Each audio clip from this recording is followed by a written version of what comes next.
na legu jaxaay bi boo fa tolloo boo woowee sëñ Touba Xéwal mu jël si la mbokk yi nag gis ngeen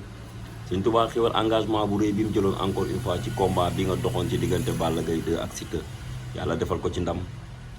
avant loolu sax gis nañ combat yi 9 combat rom 9 combat yi journée bi da lay wax ci commencement ba fin ni muy demee macha allah muy borom xam-xam yàlla may ko lool macha allah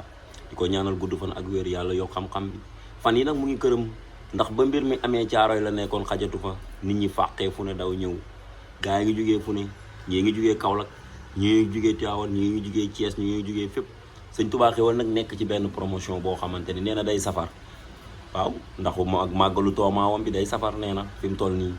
lam ticket bi rek la laajte ticket bi 10 000 francs la 10 000 francs boo ñëwee ak aajo boo mën a andi si kàttanu suñu borom sëñ Touba Xéwal dina la si ñaanal sa aajo dina faju mooy borom xéwal gi fii ba màggal ticket rek la laaj ticket bi 10 000 francs la hémorroïde bi ndoxu siti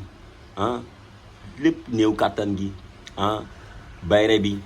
kaaraange ndombo yi macha allah jaaro yi sëñ Touba Xéwal ku ñëw fii ci këram kii fi nga xamante ni mooy jaxaay en face Sénélec bi numéro téléphone sëñ Touba Xéwal nag 76 502 45 45 76 502 45 45 78 409 08 08 78 409 08 08 numéro yooyu ku ko ci woo di nga ko jot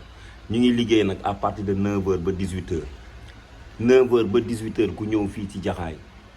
boo woowee sëñ Touba Xéwal dina tegtal ba nga yegg si kër boo fi yegsee doo ko réccu gars yi dama ni ci safar lañ nekk gaawtu leen ci promotion bi balaa muy jeex bu ñu jugee màggal nag données yi day changé mais fi mu toll nii nag képp ku nga xamante ni dégg nga lii dawal ñëw seet sëñ Touba Xéwal doo ko réccu